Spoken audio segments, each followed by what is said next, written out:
बिना टीचर के कोई ऐसा काम नहीं है सरकारी काम जो हो सकता है। टीचर को कभी कभी लगा देता है कि अब दारू पकड़िए, इलेक्शन भी कराना होगा, हमारा टीचर नहीं रहेगा तो इलेक्शन का काम भी नहीं होगा। तो जितना भी काम है सरकार के पास, जो भी ज़रूरत पड़ता है तो वहाँ टीचरों को ही यूज किया जाता है। अगर टीचर नहीं होता तो हमको तो नहीं लगता है कि यहाँ का काम प्रॉब्लम सोल्व हो सकता है। पहले था कि आप विद्यालय करते हुए काम कीजिए 4 बजे के बाद, तो यहाँ संभव नहीं है कि हम भगवानपुर में 4 बजे तक रहें और यहाँ से 40 किलोमीटर दूर जाके हम जनगणना करें। 7 जनवरी से जातीय जनगणना में भी आप लोग को जो है इन्वॉल्व कर दिया गया है, तो आपको नहीं लगता है सर कि बच्चे के साथ, बच्चे के भविष्य के साथ खिलवाड़ कर रही है सरकार? सर सरकार पे हम कोई कमेंट नहीं कर सकते हैं सर, क्योंकि मेरा जो स्तर है वहाँ तक का नहीं है कि हम उस पर कोई अथी कर सकते हैं। लेकिन बिना टीचर के कोई ऐसा काम नहीं है सरकारी काम जो हो सकता है।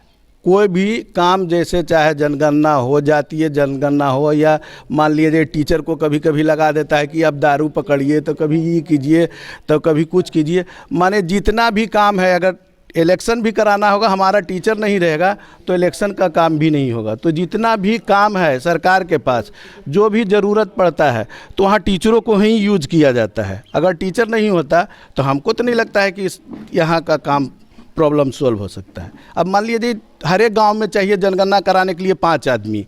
अब 5 आदमी सरकार, मान लीजिए ब्लॉक है, अब ब्लॉक में है तो वहाँ कितना रिसोर्स पर्सन है, 10 या 20 होगा। अब यहाँ गांव है 1600। अब मान लीजिए हर एक ब्लॉक में 14 ब्लॉक में 20% के अनुसार अगर जोड़ लिया जाए तो क्या पूरे गांव में अथी जनगणना कराया जा सकता है, जातीय जनगणना? इसीलिए मान लीजिए टीचर को लगाया जाता है। टीचर नहीं रहेंगे तो काम नहीं होगा। दूसरी तरफ बच्चे का भविष्य भी तो बर्बाद हो रहा है सर। तो भविष्य सरकार का भी तो काम होना है।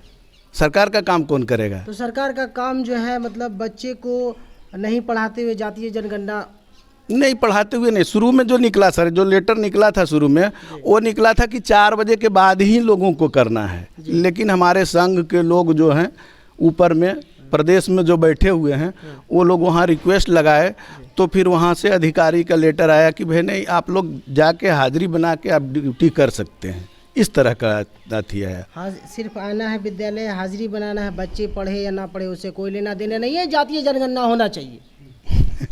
वो तो है सर, यही है ना। जातीय जनगणना में भी ड्यूटी मिला है? हाँ मिला है, मेरा मूल विद्यालय मटगुलनी में मिला है। वहाँ से हम एप्लीकेशन दे के हम अपना नाम हटा लिए, क्योंकि यहाँ काज करते हुए वहाँ जाना संभव नहीं है 4 बजे के बाद। तो यहाँ आने के बाद जातीय जनगणना में नाम नहीं गया है? नहीं, यहाँ आने के बाद ही गया था ना वहाँ। तो पहले था कि आप विद्यालय करते हुए काम कीजिए 4 बजे के बाद, तो यहाँ संभव नहीं है कि हम भगवानपुर में 4 बजे तक रहें और यहाँ से 40 किलोमीटर दूर जाके हम जनगणना करें। क्या नाम बताए सर आप? रविकांत कुमार।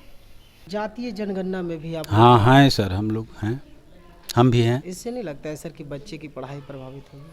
तो अब सरकार का नियम कानून को हमको तो पालन करना नहीं है। लगना तो हमारे साथ बहुत सी बातें हैं, लेकिन उसका उपयोग तो हम अपने मन से कुछ कर नहीं सकते। एक तरफ जो है सरकार के नियम का पालन कर रहे हैं, अच्छी बात है, बट दूसरी तरफ जो है सर विद्यार्थी के ज़िंदगी के साथ खिलवाड़ हो रहा है सर, ये कहाँ तक सही है? शिक्षक, ये तो बात सही है कि दोनों कार्य को देखते हुए जो है से इस कार्य में लगाना चाहिए।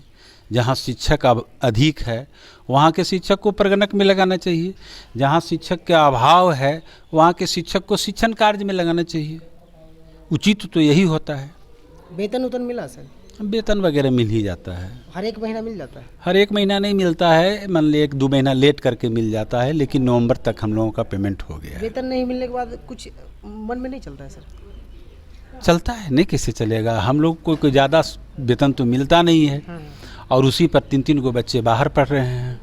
3-3 बच्चे बाहर पढ़ रहे हैं, तो बाहर वाले तो इस चीज़ को नहीं समझेंगे ना सर का वेतन मिला कि नहीं मिला। तो कहीं ना कहीं परेशान तो परेशानी तो बहुत होती है। कैसे उसको हैंडल करते हैं आप?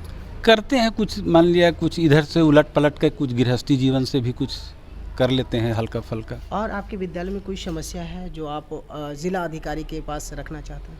नहीं, हमारे के यहाँ का समस्या यही है कि यहाँ शिक्षकों को माने दिया जाए तो यहाँ उचित शिक्षा हो, क्योंकि बच्चे जो भी है से आता है, इसी बात नहीं है। जब हम लोग पहले जब कार्य करते थे तो हम लोग 10 शिक्षक यहाँ थे। उस समय 300-350 बच्चा प्रतिदिन रहता था, समझ गए। अब जब शिक्षक के अभाव हुआ है तो बच्चे को जो भरपाई पूर्ण रूपेण नहीं हो पाता है तो कुछ अच्छी दिक्कत है, और कोई विशेष समस्याएं तो नहीं हमको समझ में आती है। चलिए, क्या कहना चाहेंगे जिला शिक्षा पदाधिकारी को? हम तो यही कहना चाहेंगे जिला शिक्षा पदाधिकारी की, हमको कहने का तो कोई खास अधिकार है नहीं सर, लेकिन ये कहेंगे कि एक सामाजिक परिवेश के दृष्टिकोण से कि जितना बच्चे के अनुसार से हम लोगों की शिक्षक का होना नियुक्ति होनी चाहिए।